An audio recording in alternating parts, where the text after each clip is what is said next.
Hello all and welcome to the Rails board meeting. Today is Friday, August 26th, 2022. I am Alex Vancina, president of the Rails board, and I call this meeting to order at 1:01 p.m. Emily, would you please call roll? Sure. Monica Caldecott. Here. Rosie Camargo. Here. Alice Creason. Here. Juanita Harrell. Here. Robin Hellenthal. Here. Diane Hollister. Here. Renee Leyva. Here. Jennifer McIntosh. Here. Julie Melivek.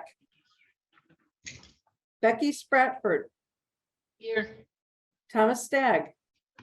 Here. Beth Teppen. Alex Vancina. Here. Vanessa Villarreal. Karen Boydick. Here. We have a quorum and we have an in-person quorum at Burr Ridge. Thank you, Emily. We'll move on to recognition of guests and announcements. Since we have an in-person quorum, we do not need to do a roll call for every vote. We'll handle guests and public comments at the same time. Let's start with the guests here in Burr Ridge. Deirdre? Deirdre Brennan, Rails. Monica Harris, Rails. Are there any public comments? Galen Iliev. Thank you. Are there any public comments in Burr Ridge? Okay, on to the State Library.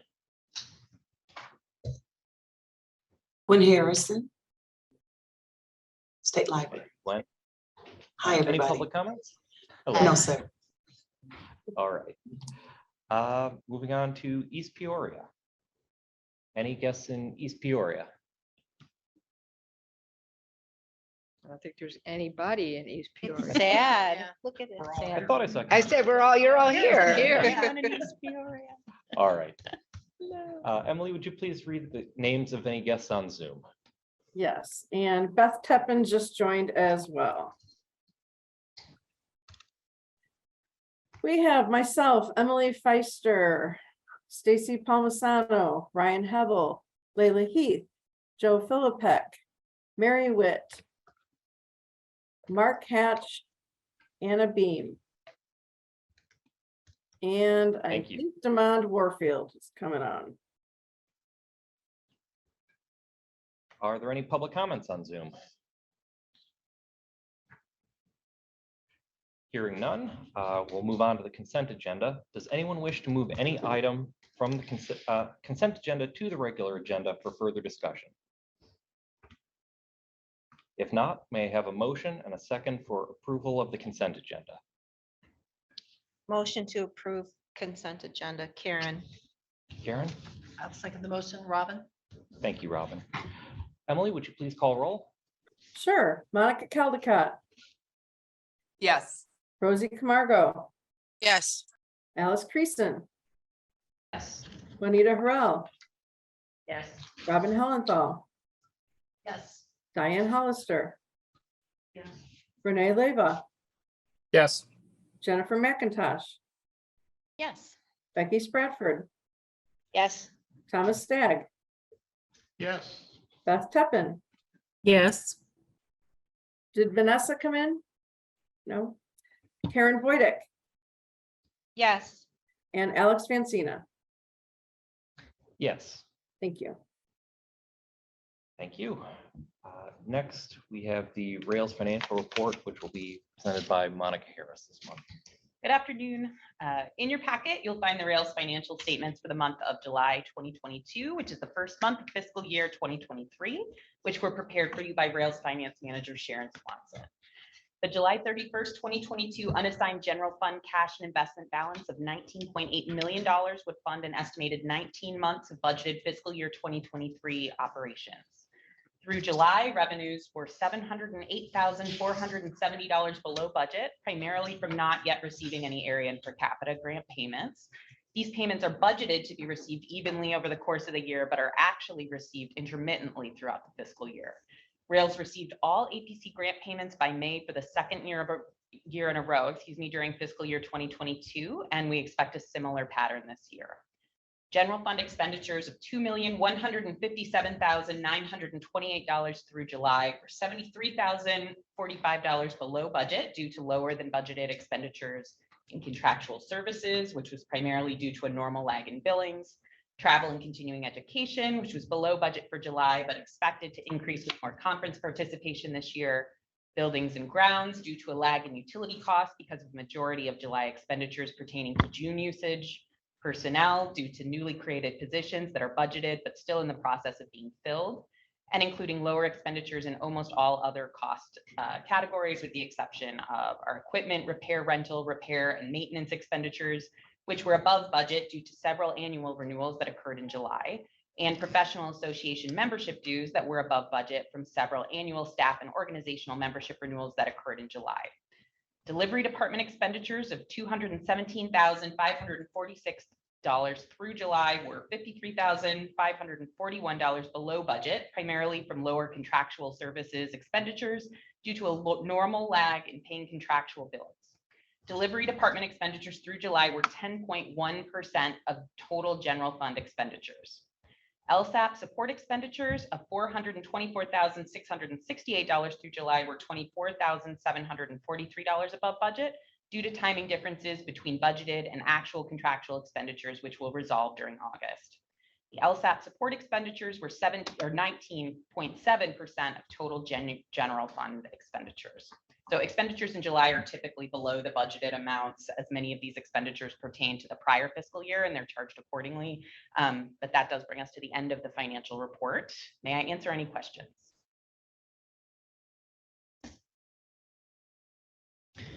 All right. Well, I just have one question about the check voucher register. Is that in this? Yes. Okay. Just informationally, there's like a huge, what's EBSCO? That's Yes. the database? Yeah. Yes. It's That like is- Mongo. What is that? Is it normally that big? At the beginning of the year like this, yes. And so just for your information, that cost is offset by the members. So we pay that initially, and then we provide billing for the members to pay us back. So that's not a cost that is absorbed by Rails. Okay. Because I thought, wow, that's a lot of zero. Yeah, well, it's wonderful in a way, right? It's almost, we have about $2 million, Layla, correct me if I'm wrong, but about $2 million in deals and discounts right now. So EBSCO is a huge portion of that. Many times you'll see these large expenditures and they are due to the deals and discounts. There's another one in there for the ECC, electronic something consortium. See, there's a big expenditure. And that's the same. It's just, we're paying their bill, they pay us. Okay. Yep. Thank you. I knew you would ask that question. It's a very good question. Yeah, That's a huge absolutely. amount of money. So, yeah.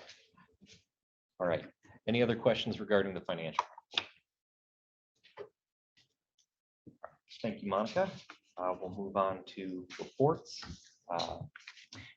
My only report is regarding the executive committee memo that was distributed earlier this week and that we will be discussing later on the agenda regarding the executive director search.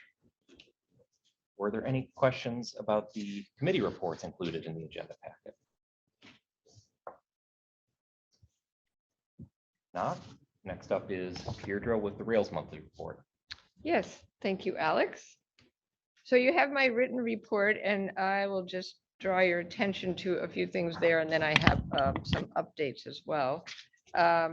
So the City Library Directors Group, I did include a memo from Julie Tappendorf that she wrote for this group about some of the questions they have. It's a fascinating situation that I think we've had maybe 3 meetings with them, and it's, a very diverse group, everybody from Chicago to, Peoria, and then very small places as well. East Moline comes to mind because I was talking to the director there this morning, and they, they're not, covered under the library district law, and they're not really covered under the local library law because they're appointed. And so their whole relationship with the community government, the local government is very different and a little vague. So we're trying to help them. And for as many libraries as there are, there's that many different situations. So it's very interesting and I think they're very appreciative. So there's I think that. it's educational. I did 15 years as an employee of the city I was library. thinking about that. Was that Berwyn? Berwyn Yeah. City Library. It's Yeah, educational And she- experience. And she comes, Tammy, yeah, she comes Good. to the meetings. good, because she Yeah, needs to. yeah. You have included also is the acronym directory. Very well. Thank you for bringing that up, Karen. That's a really good thing for all of us to have, not just the board members. And if anybody sees anything at some point that, an acronym that we didn't include, please let us know. There are certainly quite a few. Let's see. We have been working on, I think I mentioned this in here. Maybe I didn't. We're working on some remote work policies because we're realizing that we need to have a policy in place about, because it affects a lot of our other policies. So I'm just letting you know we're working on that. We haven't got to it yet. We don't have anything to show you yet. One of the things we're considering is also the relationship with EDI. And so that's why I included that. I wanted you to see that. I thought that article was very useful. Thank you really- so much. yeah, I sure. really enjoyed that. I thought that was really interesting also. I mentioned that the Illinois State Library Advisory Committee met yesterday, and Monica and I both attended that meeting, and I think Layla did as well. And I'm very pleased to announce to you that Dave Barry, a former Rails board member and board president, has been elected chair of that group. So that was wonderful. He did a great job, of course. And, just a little bit about Sharon. Sharon Swanson, her mother did pass away earlier this week. She will be out for a bit, as you can well imagine. Thank you, Monica, for pitching in. Her staff is doing great, of course, superb. They're all pulling together. But it is going to be a little bit,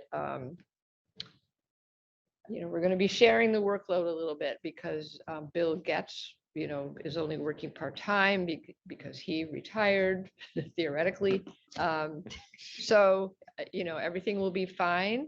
And if anybody has any questions, they should come to me directly I think that's just the best thing. And I did send out the information about the arrangements to you all. And if you would like her address, we're happy to give it to you. We don't want to just, and I know you specifically asked for it, Karen, so yeah, we'll send it. So, and then in other staff related news, we are doing a lot of hiring right now. Just yet another, the HR department is really, they're half staffed pretty much at this point, but they're doing their best. So we have let's see, help me remember, we have the consortial services supervisor. That application has closed, I think. Yes. There's the digital communication specialist. I don't know if that's closed yet, but that's been out there. What am I forgetting? It's currently out. And then we had told you about when we were talking about the budget earlier that we would be posting sometime later in the fiscal year the library resources specialist who will help Layla with the deals and discounts. We're going to be posting that pretty soon. Is there another one? I don't think there's another one out there. I think We have an open position or two that we haven't yet. right. There's some that we haven't posted yet, but I just wanted you to know in case you saw any of that on the website. And I think that is what that takes care of it. Any questions?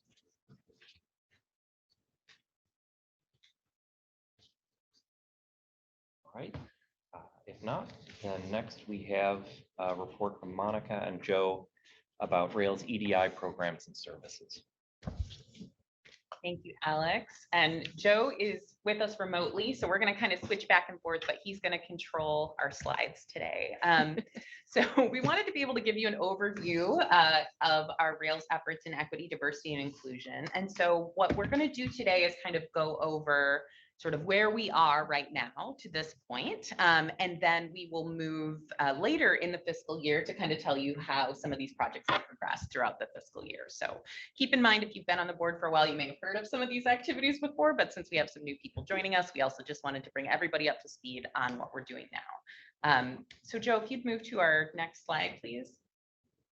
So we wanted to start out by just calling attention to the Rails strategic plan. So as all of you are familiar with, the Rails strategic plan for 2022 through 2025 was a process through June 2021 to January 2022. And we received a lot of feedback from our board, but also from our staff and our members. And one thing that came up very, very frequently in our town hall meetings was that people really expected Rails to be a leader on issues of equity, diversity, and inclusion. That this was really important to their libraries and communities, and they needed help in making sure that they were doing the best job that they possibly could. And so out of those discussions, we were able to incorporate an entire goal that was built around EDI. Some of our suggestions that we received throughout that process also asked that we include accessibility in this goal. And that's because accessibility is also a huge concern for a lot of our libraries and making sure that they're meeting the needs of all of the members of their community. So you'll see that as well as your more traditional equity, diversity, and inclusion, you'll see accessibility throughout our. Next slide, please. So this is our strategic goal too. I know all of you have seen this before, but in the interest of accessibility, I am going to read it for you now. And so strategic goal 2, Rails models best practices in equity, diversity, accessibility, and inclusion. Objective 1 is Rails will provide leadership in developing and providing resources that will support member libraries' efforts to provide equitable, diverse, and inclusive services. Objective 2 will examine all aspects of Rails policies, procedures, and core services through an equity lens and make needed improvements. And objective 3 will work with the Rails members of all types to identify and implement ways to diversify library governing bodies and staff to increase representation and better reflect the communities that they serve. So this goal is foremost as we move forward on the initiatives that we detail here. So we just wanted to start with that just to give us a sense of where we're coming from. But now we'd like to kind of go through and show some of the initiatives that Rails is currently working on. So I'm going to pass us over to Joe. Thank you, Monica. Good afternoon, everyone. Happy Friday. So I think many of you know that we have an internal team here at Rails that meets monthly, known as the climate team. We work with our consultant, Biz Lindsay Ryan, to take a critical look at our organization and across our membership at issues related to EDI. We are taking a bit of a break during the summer months. It's just difficult to schedule. We've got staff across our different facilities and also different departments and obviously Biz, but we'll be beginning our meetings again in September. And the goal, among other things, is to really advance our understanding internally as an organization and to be able to, I guess, approach our work through a framework that prioritizes and really cultivates equity and cultivates inclusivity. So to that end, we do have some different projects that we've identified that we would like to move forward in the year ahead. We've formed different project teams that consist of Rails climate team members and also other Rails staff who have volunteered to assist with certain projects.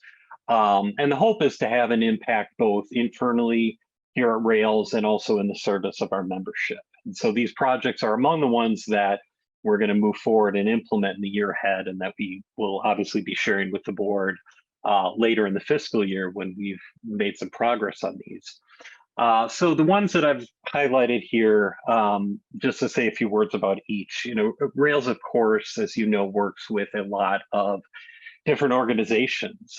We form a lot of partnerships. And so as a climate team, we really talked about how we can try to be more intentional about our process of selection and to be sure that we are working with organizations and with people who represent the organizational values that we purport to aspire to and to support. We want to incorporate more opportunities for staff to engage with one another. This is going to help build those feelings of inclusiveness that we want to be part of our culture here at Rails. You heard Deirdre mention that we are bringing in a lot of new staff. And so the idea of a new employee mentor program to help new staff feel included and embedded into the culture here at Rails from the get-go. The presenter consultant media directory, I think one of the board members brought this up as recently as last month, and I think both Becky and Rosie were involved with this. This was an outgrowth of one of our EDI board subcommittees. The idea of building a directory that's for our membership to use that would connect them to different presenters and trainers for both their community and also for staff potentially who represent the different identities that reflect the communities they serve. And then I would also just say that naturally, it's our hope that through the different staff trainings that we're offering, these climate team projects, and just the overall priority that we see in this work throughout the field and the things that Monica was talking about with our strategic plan, we hope that staff see this as an opportunity for personal growth beyond just an organizational expectation. So just as a kind of recent example, one of our climate team members was really interested and wanted to do some work and look at as a group. Some of you may have heard of the book that came out a month ago by W. Kamau Bell, Do the Work, an Anti-Racist Activity Book. So what we've done is there's about 15 or 20 other staff who are really interested in this book, and now we're kind of forming some informal group discussions around this particular title. That's just kind of example of something organic that's sprung up, and these are the kind of things that we hope to cultivate through the work of the climate team and the trainings that we're doing with Biz. So those are just a few things about the climate team. And now I think Monica was going to share just a little bit about the EDI Board Committee. Thank you, Joe. Yes, we wanted to make sure that we mentioned a lot about the EDI Board Committee since that idea came from the board. So when we started to explore the climate team process and share that with the board themselves really said, we really want to make this happen for the board. And so this committee is actually chaired by Diane Hollister. Becky Spratford was on the committee in the beginning, and then Rosie Camargo, hi Rosie, that's out there, actually started out as a member, and now she's on our board. So we're really pleased with the directions that this committee has moved in. The EDI Board Committee does have a goal, which you see on the screen here now. And then Joe, if we can go to the next slide. The committee also has a more formal charge. And so everything around how this board committee operates really goes back to that goal and that charge as we try to determine our direction. But, this was a brand new committee. And so like anything brand new, we really had to figure out our direction and where we wanted to focus our efforts and energy. And Joe, go ahead and go to the next slide. Well, this just gives you a little bit of a timeline of where the committee started, and I'll let you know a little bit more about where we are now. So the committee first started in December 2020. We put out a call for interested members to apply for participation in this committee, and the response was overwhelming.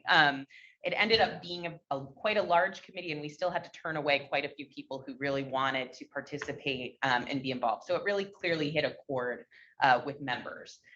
This committee was also initially facilitated by consultant Biz Lizzie Ryan, and though Biz remains involved with the committee, it is really moving in the direction of being facilitated by Rails staff.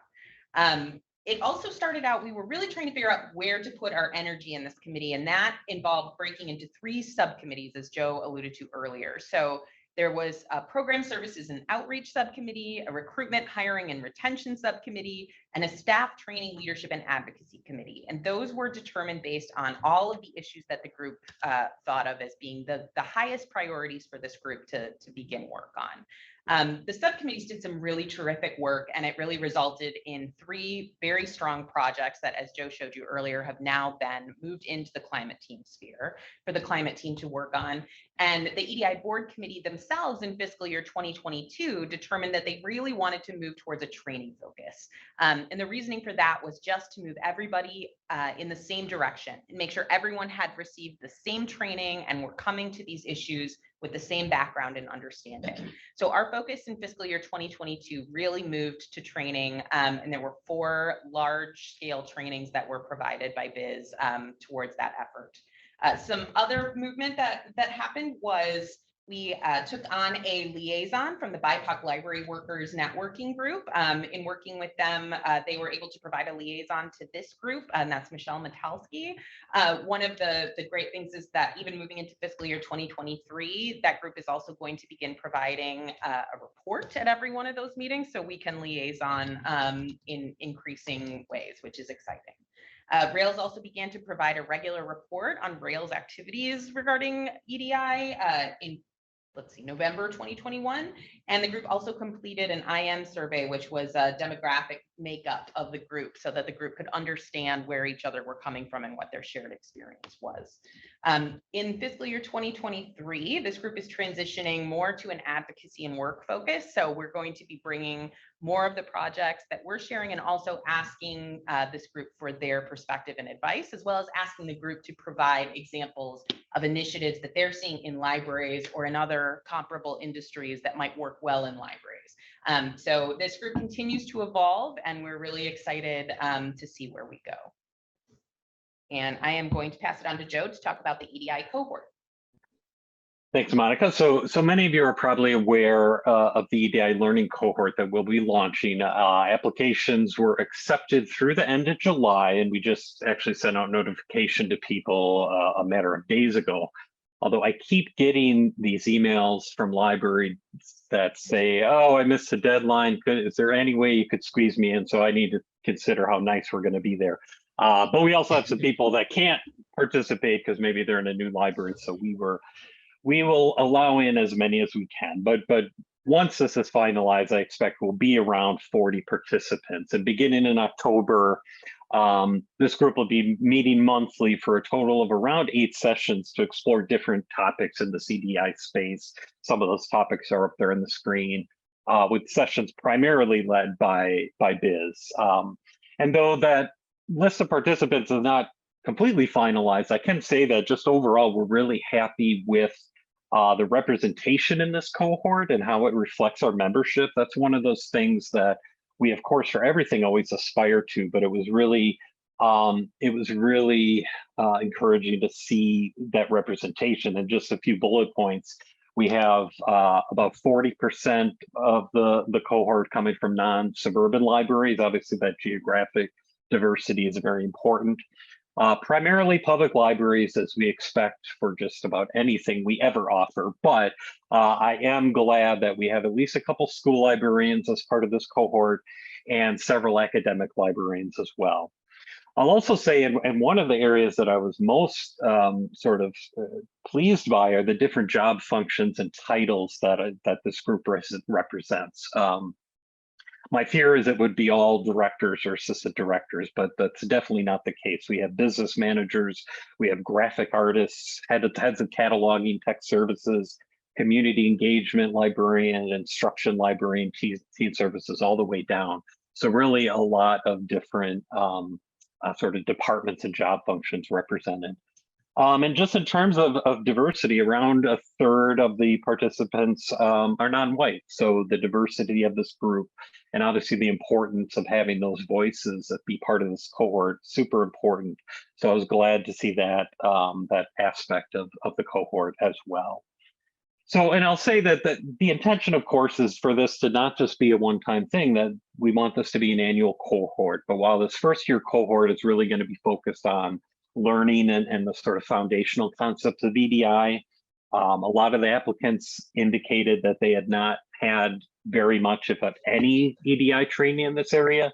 This isn't necessarily going to be the approach for future cohorts. And perhaps we look at something next year, the following year, that's more project-based. And I think this is where when Monica was talking about the EDI Board Committee, this is a place where we could receive some guidance on the direction of the cohort in future years. And I look forward to, of course, updating you later in the fiscal year about how this cohort is going. So as Monica and I finish up, I'll just say that obviously the cohort is limited participation, only including a small percentage of our membership relatively. So we also want to offer continuing education that can be experienced by the rest of our membership. So as we look ahead to the fall and winter months, some of the presenters we've been talking to about future CE includes how libraries can support their queer and trans communities, communication across generational divides, and the importance of conducting diversity audits of your collection. Those are just kind of three topics that came to mind that we've been talking to some potential presenters about. And we'll also be looking to offer our CE event grants again in the fall, and as we have in the past, prioritizing events that are focused on EDI topics. If you were at the May board meeting, you would have heard our cataloging services coordinator, Nancy George, talk about our world language cataloging services program, which provides original copy cataloging for materials in world languages. This obviously supports resource sharing, but it also helps libraries provide better service to previously underserved groups who maybe had not had access to materials in their native languages. And I know Nancy had mentioned roughly or over 120 items that have already been received through that program. And then I know Monica was going to finish up by saying a few words about a peer mentoring experience. Yeah, this is just one other thing that we're doing in terms of being involved with. This is with the Charmed Foundation. I don't know if any of you are familiar with the Charmed Foundation, but they're a leadership development group that is based in Illinois, and they're focused on leadership development in nonprofits. And so they just began in January this year, and we began as one of their beginning members, a group of peer mentoring around people who are working on DEI initiatives in their nonprofit or local government agencies. So we've been able to connect through that with the way that other organizations are approaching DEI or EDI in school districts, in park districts, in healthcare organizations, and other nonprofits. And that's been really helpful just in terms of looking through not only our own lens, but seeing what's happening outside and seeing how Rails might be able to use some of those lessons. So just another way that we're trying to look at that. And if you continue to be interested in some of the ways that Rails is looking at EDI, I would encourage you to take a look at the Rails Pulse page, which does change from time to time as these initiatives change. And so that is regularly updated as well. So any questions for Joe or for myself about these initiatives?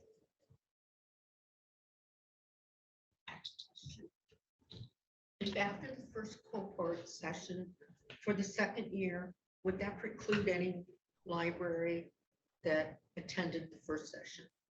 And Diana or Joe, I don't know if you heard Diane's question, but she was asking about whether or not someone being in the first session would mean they could not participate in the second session. I don't know if you guys have thought through that. We haven't yet, Diane, but typically it may just come down to prioritization. So if it's a situation where we have so many that apply, we may want to prioritize. I would likely want to prioritize libraries that had not been part of the first cohort.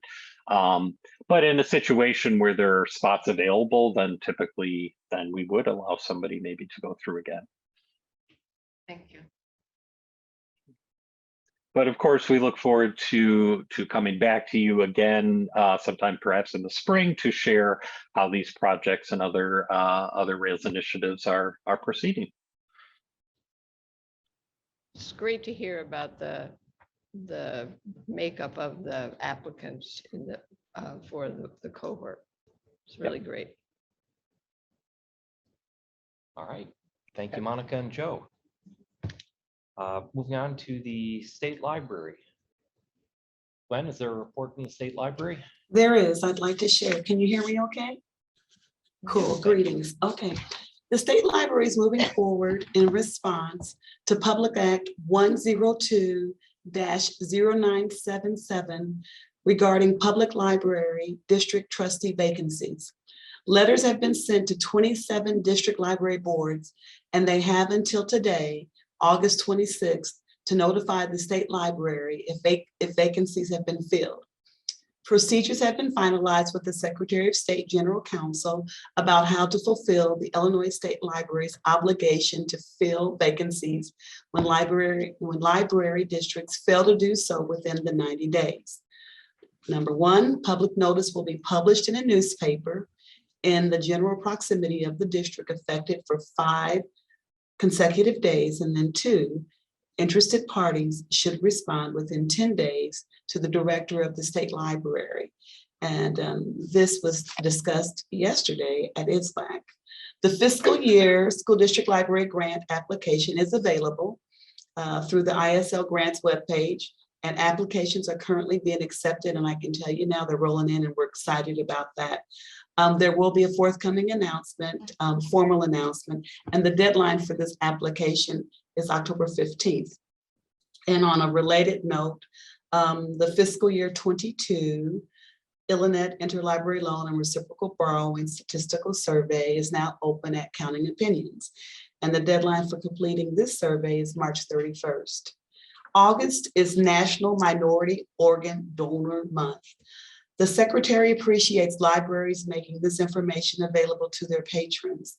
Secretary White was recently at the McKinley branch of the Chicago Public Library and Champaign Public Library, thanking public libraries for their efforts with this program. Family Reading Night materials were sent out on August 1st to public libraries, school libraries, and literacy programs statewide. And finally, the long-range plan for the use of federal library services and technology Act funds for 2023 through 2027 has been accepted by the Institute of Museum and Library Services. And this is my report. And are there any questions? Gwen, is it possible to get a copy of that plan? It's going to be published on our website. So Okay, let me ask, because I was just talking to Amanda about that today, and I'll ask, and if so, I'll send it to you. Okay, Dee? Yeah, that'd be great. Thank you. All right. I have a question. I have a question about the procedures. Oh, I'll let Rosie ask it because I'm sure she's going to ask the same question I am. You go, Rosie. Thank you. I don't know if it'll be the same question, but we have lots of questions at our library. Yeah. For the groups, the committee to pick a candidate from what candidates apply, we want to know is there will there be a printed copy of the requirements? Like, what are you asking of the candidates? What are there particular things? Like, for instance, some of us would like to know, do they carry a library card to the library that they're trying to get on the board of? Do they live in the district? Our board, sadly, is very heavily one side of the district and not the other, which is our BIPOC district. Are these kind of things being considered, or what things will be considered? Is it in writing? Will it be in that newspaper thing? Like, this is things that we would like our candidates to have to make it for sure that candidates are broad spectrum of the community, that our board really reflects our community and not just one side of the community. Miss Rosie, those are amazing questions, but I cannot tell you what anything's going to look like.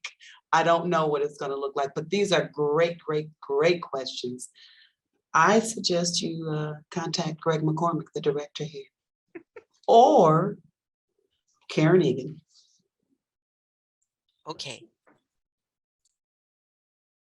Rosie, this is Dee, maybe, and if we can chat, maybe we can help a little bit.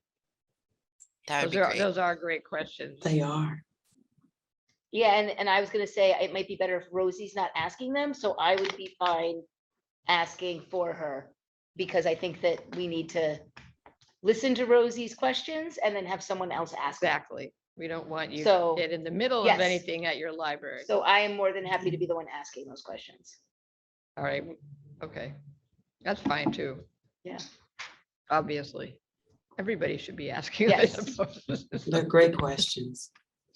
And my question was going to be even a little more that was even better than my question. My question is, how soon will this begin? Because we have libraries that are in arrears of the law already. Oh, for years. Right, I know.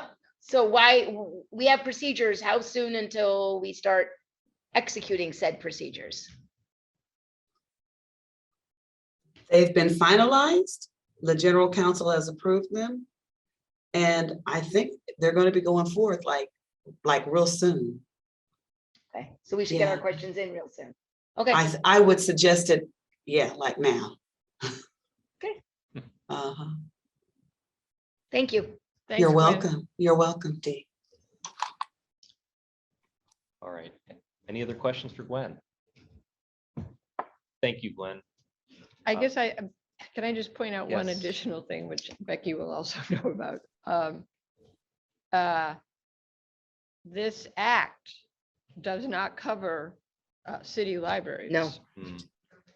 Which is very unfortunate, because they seem to have an even greater problem because the board members are appointed, there's less of, public involvement in it. And so there's going to be conversation at the Public Policy Committee meeting on Monday about how we might extend that law to cover city libraries. So.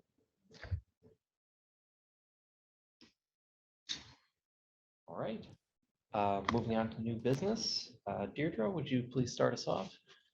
Sure. So we talked last month about, and we've all had presentations. Thank you, Jennifer, in particular, about open educational resources. That is the agenda item, right? Yes. Yes. Okay.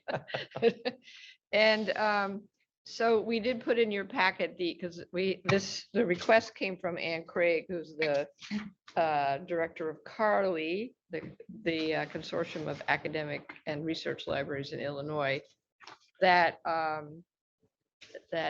organizations, library-related organizations, endorse the statement from the CARLI Open Educational Resources Committee.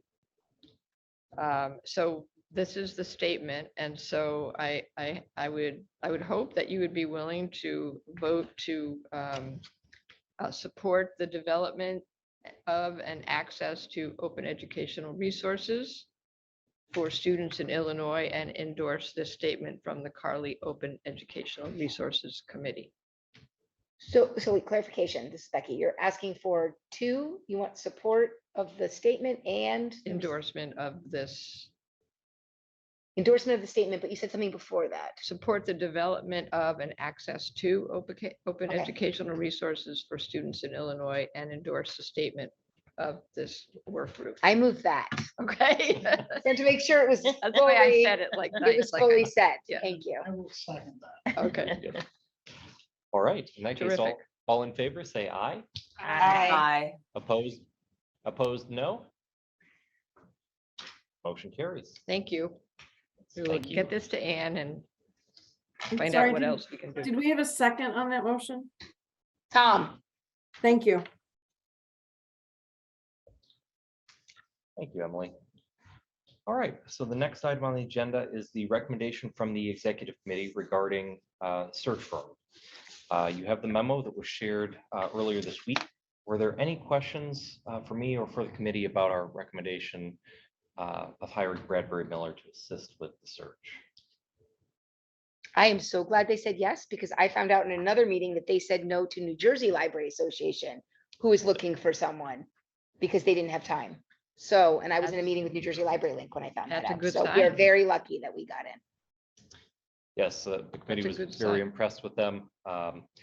Once we have this motion approved today, we will call them back and confirm, but this is approving, offering to hire them. Hopefully they will say yes. They did mention that they work hard to balance. They do. Yeah, so that's a good sign to me. Yeah. They do. They definitely do. In that case, first I'll ask for a motion for the Rails Board to accept the recommendation of the Executive Committee to enter into a contract with the firm of Bradbury Miller Associates to conduct the search for our next executive director of Rails. Do we have a motion? So moved, Alice. Thank you, Alice. Diane, second. Thank you, Diane. All right, all in favor, say aye. Aye. Opposed, no. Motion carries.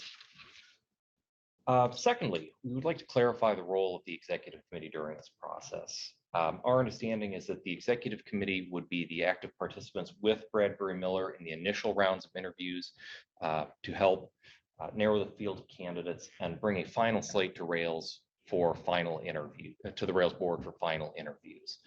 If that's acceptable to the board, I would ask for a motion to have the executive committee proceed with that process and bring the finalists to the full board for final interviews. Do we have a motion? I'll make a motion. Thank you. Second, Juanita. Juanita, thank you. All in favor, say aye. Aye. Opposed, no. All right, motion carries. Thank you. Thank you, Executive Committee. You don't want to wade through, doesn't? I'm doing an executive director search with Bradbury Miller right now myself. I'm very busy with meetings. Meetings anyway. Karen Miller and I are spending a lot of time together. All right. I'm good. I trust you. That's a good thing. So next we have, Deirdre, would you please start us off with the possible suspension of St. Andrew's Catholic School from system membership? Yes. So this is not happy news, obviously, that St. Andrew's School in Rock Falls has terminated their library staff, the school library. We don't, we have not suspended any libraries from system membership, particularly school libraries, in quite a while.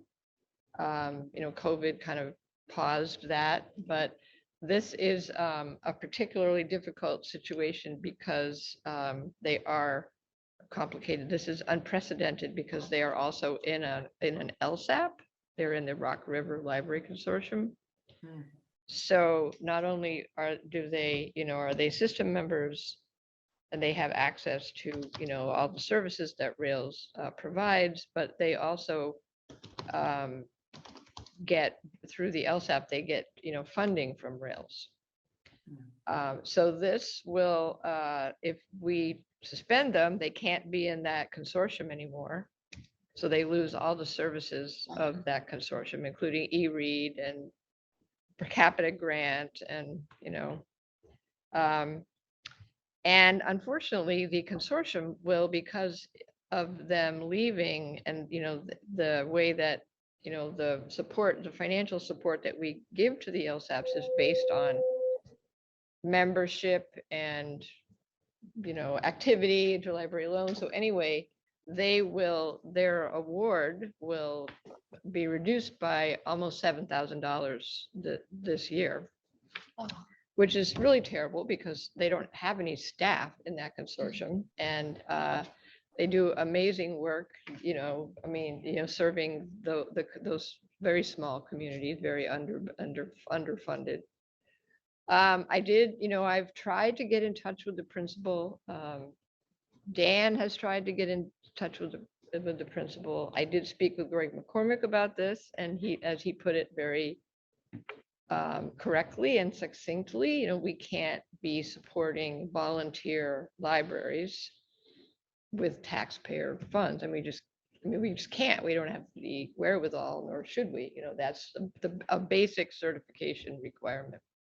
So I'm not asking you to take any action today because I'm going to keep trying to explain what they're losing and what the other communities are losing too. But she won't talk to us. So we're going to keep trying, but I did want you to be aware of the current situation there. How long are you going to give them?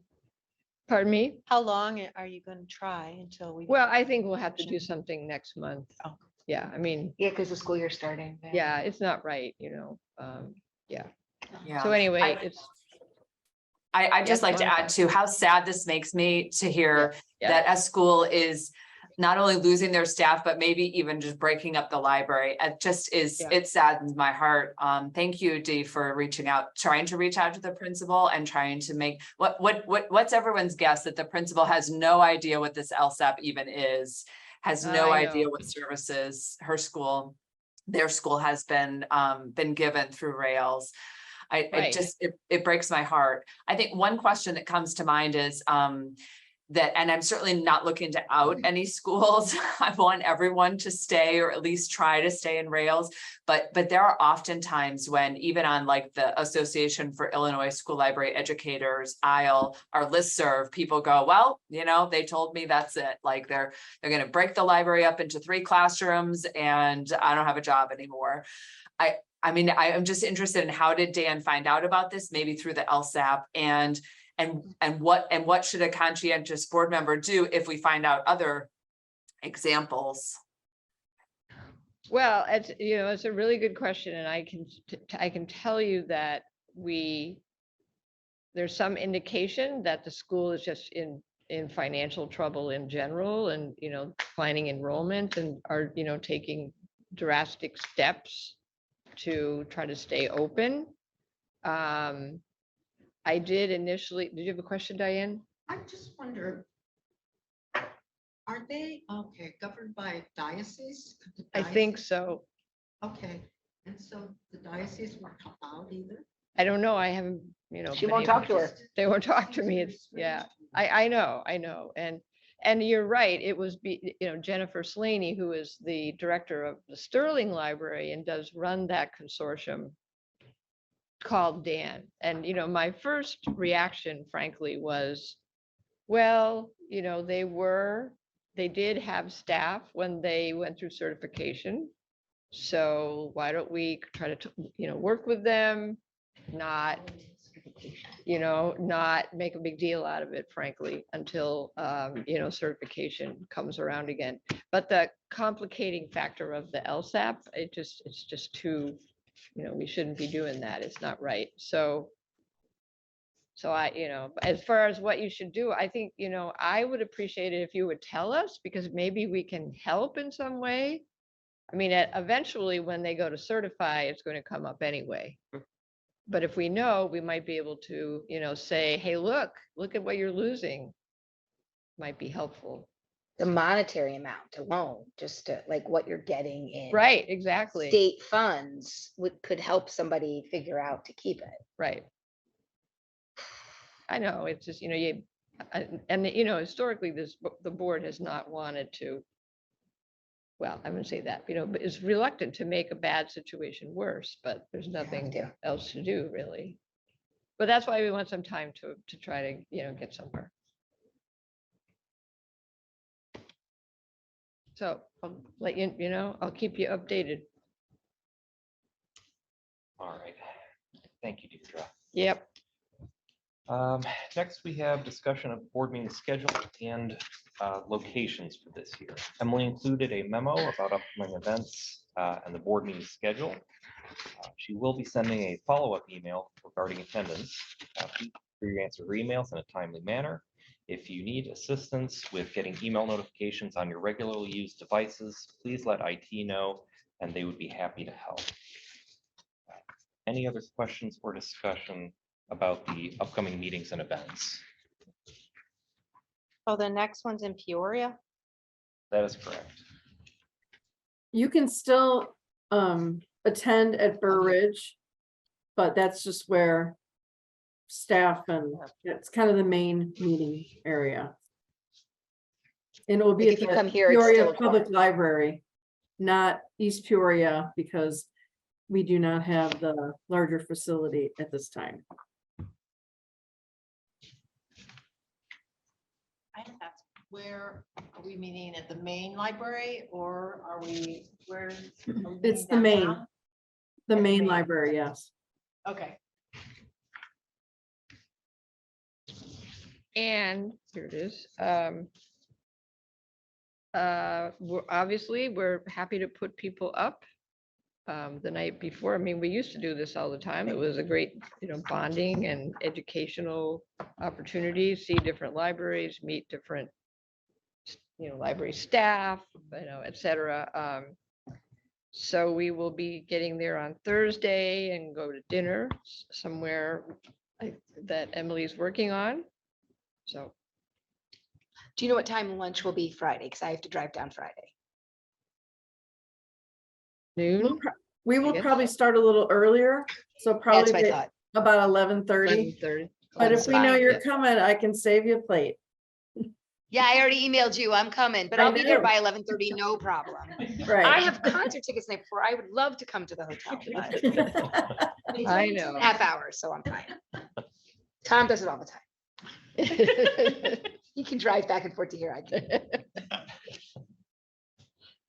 All right. Any other questions or discussion about that? If not, let's take a break for a few minutes. Rosie has a raised. Oh, I'm sorry. Rosie, go ahead. Okay, could you say the dates to that Peoria meeting again?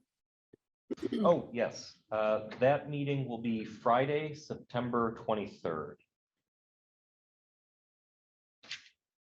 Thank you. You're welcome. All right, next up, we have unfinished business, board committee assignments. You have a copy of the current roster for the Rails committees. I want to thank all of you for volunteering and sharing your time and experience to help shape the future of Rails and how we serve our members. Does anyone have any comments or questions about the roster? All right, if not, next up we have board development, and the Rails IT department has a presentation on two-factor authentication. Talk briefly about what Rails is doing in the future here for two-factor authentication or multi-factor authentication. Rails is going to be moving to using a software program called Duo, and this will allow us to add a second factor to authenticate with when we're accessing Rails resources digitally online. We'll have it for email and for all the board members. For our internal staff, will be a little more comprehensive. We'll have it for email and for our VPN service. I will actually do a training here and probably an upcoming board meeting once we actually have it implemented. We just got a test running up today for it, but basically, essentially, you'll be using either a hardware token you keep with you or your personal cell phone, and basically when you go to log into your email, it'll ask you to authenticate using that device. If you're using your cell phone, you'll have an option just to hit a button and it'll say approve or deny will pop up on your cell phone and let you in. We're doing this basically because it is more secure. It's a good practice in today's age, and also our insurance company is mandating this for all people who access their email remotely. Can I answer any questions or concerns or? Hi, Ryan. This is Jennifer. I've got two questions for you. Sure. One is we already use Duo for my other work email. So I'm wondering if there's any issues with utilizing the same system for different email services or anything like that. You know of any known issues with that? No, there shouldn't be. Do you use it on your cell phone or do you have a token? I use it on my cell phone. Yeah, no, basically, so what will happen is when we set you up, you'll just have a second entry in your Duo app. You'll have one for your previous login, and you'll have an additional one for the Rails board login. Okay, And here's my second question. Sure. My second question is utilizing my phone as a way of accessing my Rails email. Mhm. Will there be any two-factor authentication related to that? Or will that still just come through the app without limits? When you first log in, it'll ask you to authenticate, but after you're authenticated, you still should be able to access your email just fine. But I'm not sure. Did you understand my question? Or Maybe I didn't. I I'm sorry. have an app where I've got 5 different email too. accounts that all populate in one space on my phone, right? Oh, That's okay, the- gotcha. 99% of the time, that's how I check my Rails email. Mhm. I'm Yeah, just so wondering if it will you'll impact probably that. have to do a one-time setup where you have Okay. to re-authenticate. And then Okay. I'm not sure. We'll see. I'm not sure how that'll work with what app do you use? Is the Outlook app or is it a? It's an third par- Outlook app. Yeah, Okay. it's Outlook. It's integrated with my phone. And I have to imagine we all have something a little different, but I think Yeah. And logging into work Rails through- email on my computer is like, I only do that when I absolutely have Yeah, to. me too. So, yeah. Yeah. I mean, we gotta go, we gotta do what we've gotta do. I'm just trying to map out the implications. At my Right. work, we authenticated once with the phone and then you don't have to do it again. Okay, that's great. Yeah, Let's that's do that's that. the goal. So, you know, Yeah. Hmm. Got that. Thank you, Ryan. yeah, no problem. That's good. Thank you, Ryan. Any other questions for Ryan? Thank you, Ryan. Stepping into problem. the Thank you. breach. All right, in that case, next up, we have Rails board member reports. This is the time board members can share information about events or programs at their library. Does anyone have anything they would like to share at this time? I do. I would like to say that the Richmond Park Public Library District is very proud to have been the recipient of $10,000 for one of the Project Next Generation grants. which Oh, is wonderful. granting for youth. So we're really thrilled about that. That's exciting. That is great. Diane? I was very happy this morning when my husband put this in my hands before I left with Tom and Robin. And this is made front page news. This is our Bloomington Public Library. And it's been decades that the staff has been waiting for this renovation expansion. And so it's become a reality. Oh, that's wonderful. It's on And the cover. I That's don't awesome. know if you were with me when, oh, I know, when we were talking executive board meeting. We've been meeting at different places for our board meetings. We've been bouncing, so we're getting to know different buildings now, Tom. But yes, we're very proud of That's this. exciting. That is Yes, that's great. You should be, especially after all this time. It's, It's been a long time. yeah. The new Lennox Library has recently started some renovations as well. We passed a referendum literally the day after we closed down for the pandemic in 2020. And we're finally starting to see some of the benefits from that. We've expanded hours in the past year or so and are beginning a remodel of the part of the first floor, expanding our digital media lab and taking some underused staff space and opening that up for better use by the public. So they have the temporary construction walls up now, and we're hoping that'll be finished later this fall. That's exciting. Yeah. Anyone else? I'll Any add attendees on Zoom? Oh, Renee, yeah, go ahead. Renee. So we actually, unfortunately, we had to suspend our bookmobile service because it wasn't being utilized as much as it should be. Especially using taxpayer money. You know, you got to realize where the money can go if it's not being utilized. So what we did was instead, I kind of created a mini little Rails. We're doing an at-home delivery service. So essentially, the same bookmobile driver is our outreach driver, and is essentially delivering books to homes so that working parents who can't make it to the bookmobile can actually be serviced by the library. Most of the time, they just are too busy. And so we just want to make sure that all kids or all patrons are being serviced, especially in the rural side of Illinois, because we represent 10 communities. So it's actually getting some traction, and then hopefully we'll get some assistance financially by Will County. So, but yeah, I'm excited. Great. Any other reports? All right, hearing none, we'll move on to meeting recap and agenda building for the next Rails board meeting. The next board meeting will be September 23rd, 2022 at 1 p.m. at the Peoria Public Library. We will have a lunch and network event prior to the meeting. And staff and board attendees will meet for dinner on Thursday, September 22nd.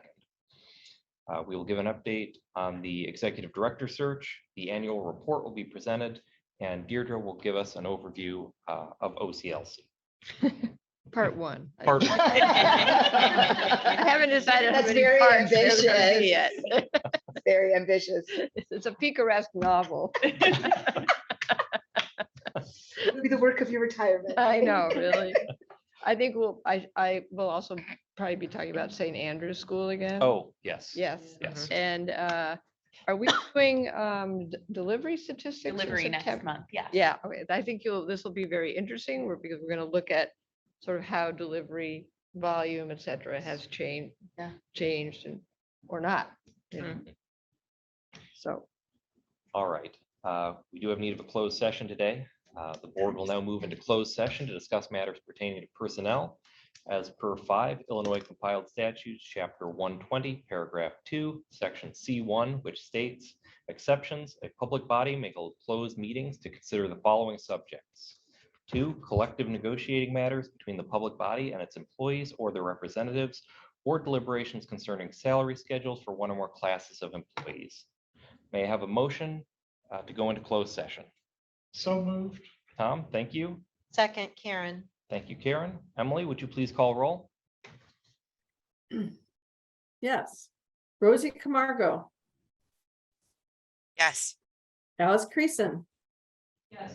Juanita Harrell, Yes. Robin Hellenthal, Yes. Diane Hollister, Yes. Renee Leva, Yes. Jennifer McIntosh, Yes. Becky Spratford, Yes. Thomas Stagg, Yes. Beth Teppen, yes. Karen Voidick, Yes. Monica Caldecott, Alex Vancina. Yes.